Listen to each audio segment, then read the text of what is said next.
இன்னும் அது மட்டும் இல்லாமல் இன்னும் வேலை விட்டு விளையாவதல்ல அருமையான பதத்தங்கம், இன்னும் கோழிக்கலை ராஜாபுல், இன்னும் எம்மா ஸ்டுடியோ, சத்திவேல் டெய்லர் சொத்துல இருந்து நமக்காக அன்பளிப்பு வாரிவழி நல்ல உள்ளம் ஆண்களுக்கு பரிசுவிட்டாண்டி பெண்களுக்கு வெற்றி பெருகி உயிர் வாழ்வு குறைவற்றாசலும் ஆணவகை வெற்றி என்றும் வாழ்க பல்லானாக வாழ வேண்டும். ராமோஜயம்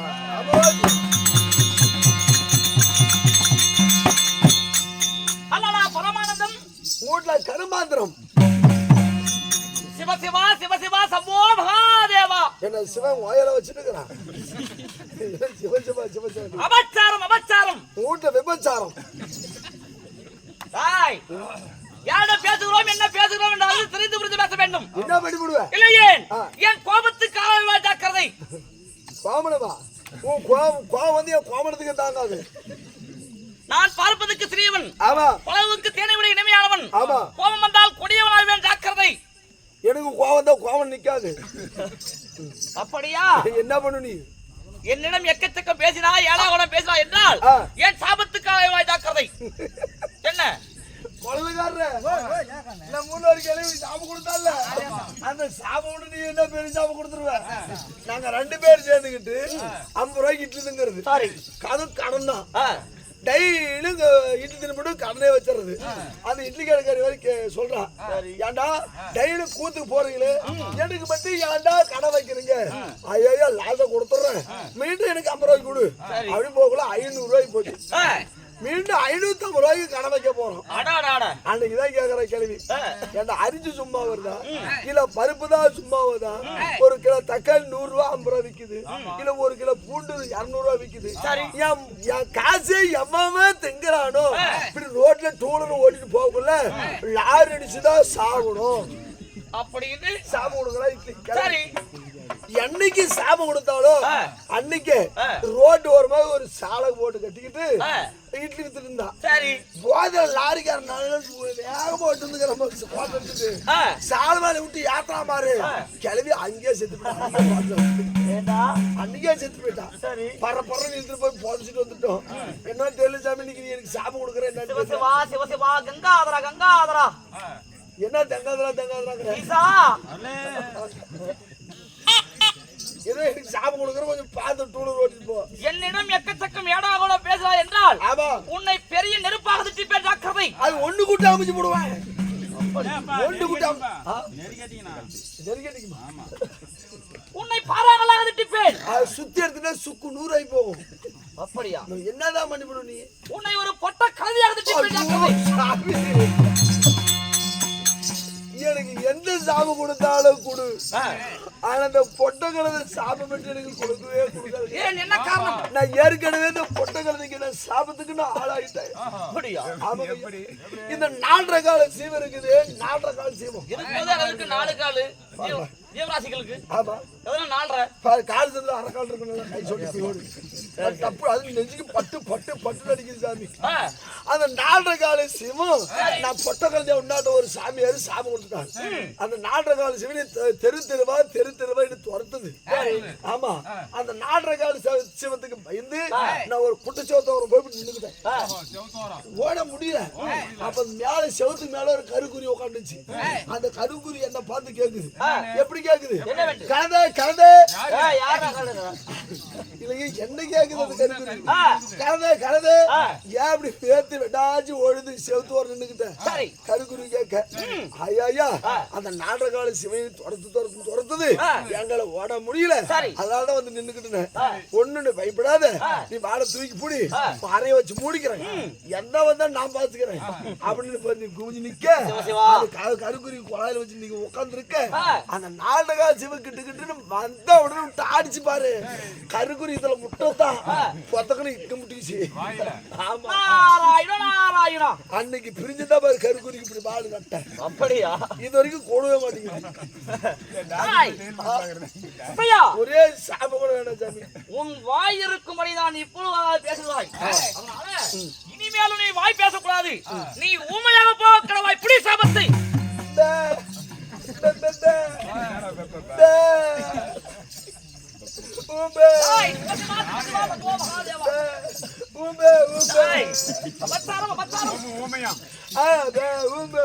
தகாத வார்த்தையெல்லாம் பேசுற.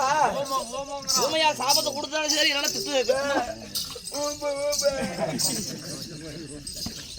திட்டு அந்த மாதிரி வேலைக்கு நான் போக மாட்டேன். ஓ, ஊமையாகி விட்டாய். இனிமேல் தெரிந்து கொள்கிறாயா? சரி, வாய்க்கு வந்தபடியா பேசுவாய்.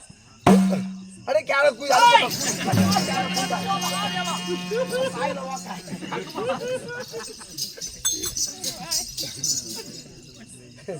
ஏன்னா வேணா சாமி, எங்க அப்பா மவராசனா இருக்கட்டும். எங்க அப்பா மவராசனா இருக்கட்டும். அப்பதான் 2 செம்மி இருக்கட்டும், போனால் போகட்டும். சியாக்கு மாபெரும் புண்ணிய சபை, மாபெரும் புண்ணிய சபை, புண்ணிய திருச்சபை. ஆண்களாக இருந்த பெண்களாக இருந்த அருமை தாய் உள்ளது, அருவரும் தாய்மார்கள், கல்வி செல்லும் மாணவ மாணவிகள் அனைவற்ற பேர்களும் அலை கடல் போதலுக்காக நமது கலைக்குழுவின் சார்பாக எனது மனமார்ந்த வணக்கம்.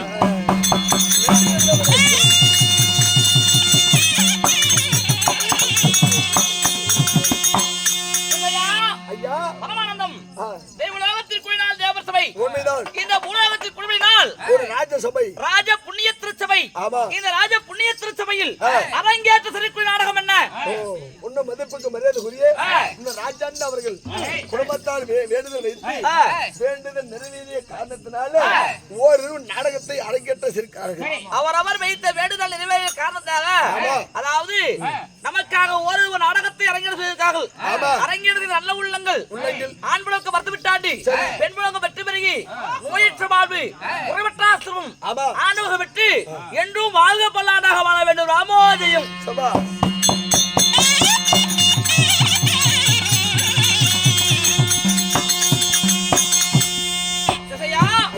இன்று பேசும் நாடகம் என்ன?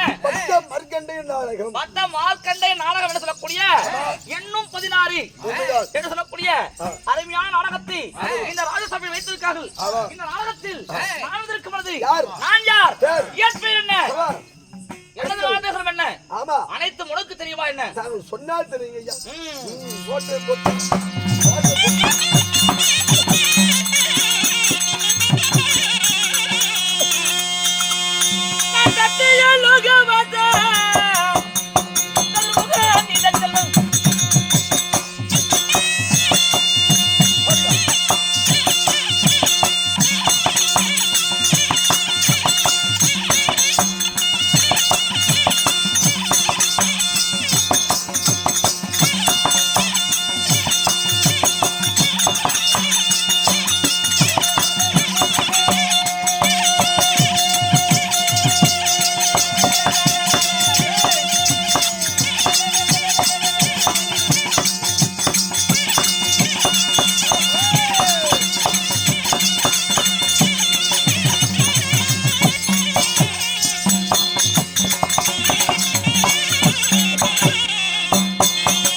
நான் யார் என்று புரியுதா என்று கேட்டேன்.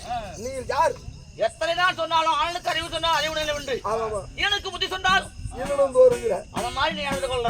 இப்ப சொல்லுங்க. நான் யார் தெரியுமா? என் பெயரோ நாரத சிகாமணி என்று அறிந்தால் என்ன? நாரத மகாமுனிவர். உண்மைதான் ஐயா. உன்னுடைய பையன் நாரத மகாமுனிவராக இருந்துட்டாலும் உன்னை பெற்ற தாய் தந்தை யாரு? என்னை பெற்ற தாய் தந்தைகள் யார்? நான் யாருக்கு பிறந்து?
ஐயா ஐயா உன்னுடைய பெயர் நாரத மகா முனிவராக இருந்தாலும் உன்னை பெற்ற தாய் தந்தை யாருங்க ஐயா?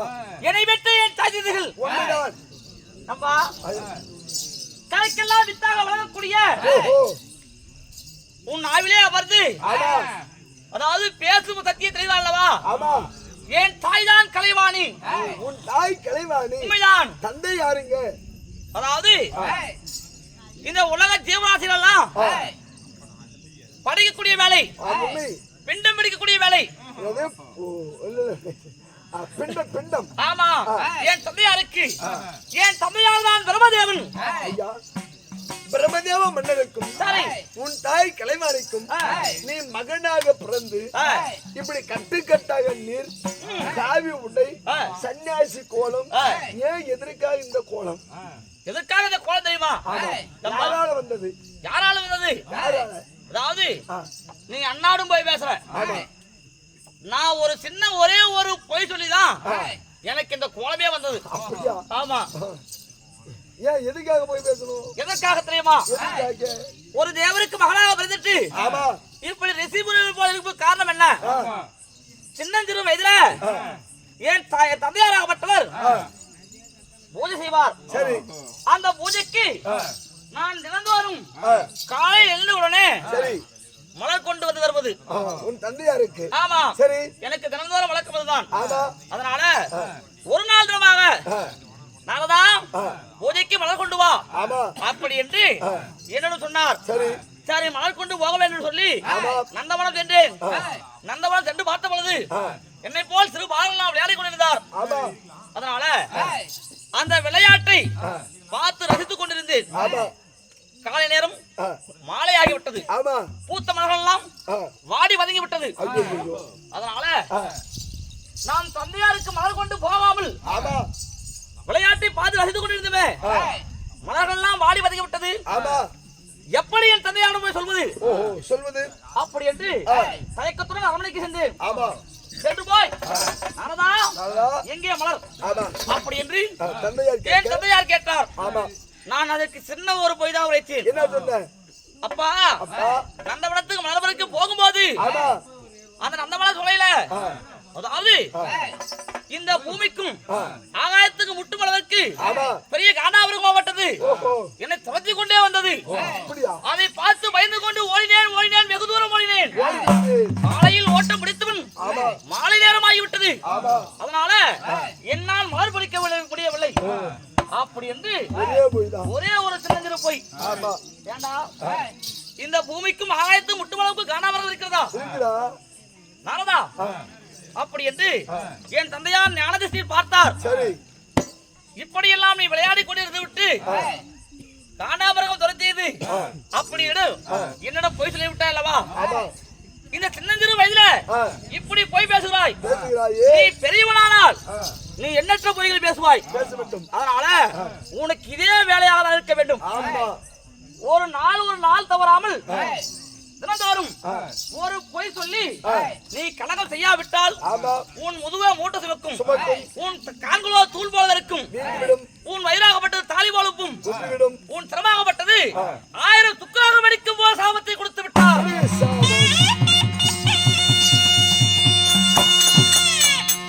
என்ன செய்வது? தந்தையார் சாபத்தை கொடுத்து விட்டாரே. தினந்தோறும் ஒரு கலகம் சொல்லி நான் பொய் சொல்லி கலகம் விட்டாவிட்டால் என் சிரமாகப்பட்டது வெடித்து விடுமே என்று சொல்லி பயத்தால எங்கே சென்றேன்? நம்ம கைலங்கிரி சென்றேன். என் தாத்தாவிடம் தாத்தா தந்தையார் இப்படி சாபத்தை அழைத்து விட்டார், எனக்கு கலகம் இருக்கும் இடம் எங்க இருக்கு என்று தெரியாது அப்படி என்று கேட்கும் போது கவலைப்படாத ஆளா என்னிடம் இருக்கக்கூடிய தவமாலையை தருகிறேன். இந்த தவமாலையை நீ என் நாமத்தை சொல்லி உச்சரித்து பார்த்தால் கலகம் இருக்கும் என கண்ணுக்கு தெரியும் என்று என் தாத்தா சொன்னார். பிறகு அந்த தவமாலையை வாங்கிக் கொண்டு என் சிறிய தாத்தாகப்பட்ட எம்பெருமான் வாழைக்கிழனம் சென்றேன். இப்படி சாபத்தை அழைத்து விட்டாரே தாத்தா, நான் என்ன செய்வது அப்படி என்று கேட்கும் போது கவலைப்படாதா, நானோ ஒரு சாட்டை நீ ஒரு பொம்பரம், நான் தொலைத்து விட்டால் இந்த அகில உலகத்தையும் நீ ஒரே நொடிக்குள் சுத்தி விடுவாய். அதனால நீ சாபத்தை அதாவது பொய் சொல்லி கலகம் ஊற்றுறது என்று நீ தவறாக நினைக்காத. அதாவது நீ சொல்லக்கூடிய பொய்யெல்லாம் என்னை வந்து சேரட்டும். என் நிறைய சொல்லக்கூடிய நாமத்தை நாராயணா என்று சொல்லக்கூடிய நாமத்தை நீ கூறினா என்றால் நீ செய்யும் பொய்யெல்லாம் என்னையே வந்து சேரும். அப்படி என்று என் சிறிய தாத்தா சொன்னார். அதனால இன்றைய தினம் கலகம் செய்ய வேண்டும் அல்லவா? என் சிரமம் மட்டும் வெடிக்கிறது போல தெரிகிறது. என்ன செய்வது? ஏன் செய்வது?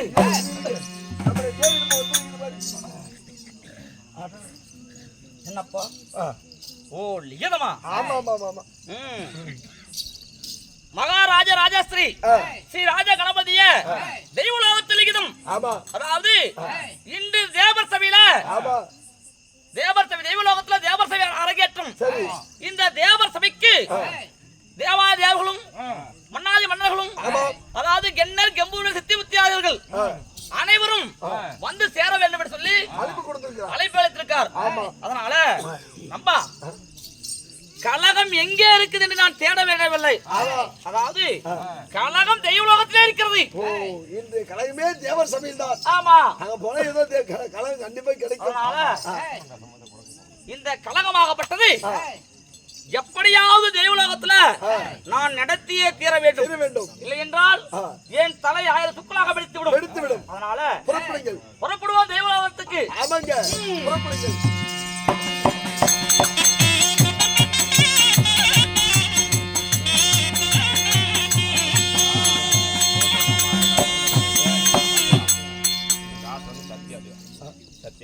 சத்யோ ஆடியோஸ் அவர்கள் இந்த கோமாளிக்காக அவருடைய சொத்துல இருந்து இன்னும் 2 வாரி வழங்கி இருக்கிறார். அவருடைய செய்யக்கூடிய தொழில் இன்னும் மெம்மேங்கி ஓங்கி ஓங்கி வளர வேண்டும் என்று இந்த முனியப்படை பிரார்த்தனை செய்கிறோம். ராமோஜியும் சபையோர்களே, தேவேந்திர மன்னன் எழுதக்கூடிய நிருபமாகப்பட்டது ஒரு நாளை போய் சேர, இப்போ உச்சித தேசம் போய் சேர, உச்சி தேசத்தை ஆண்டு வரக்கூடிய மிருகண்ட சபைக்கு வருகிறார். அண்ணன் விஷயம் பண்ணார்.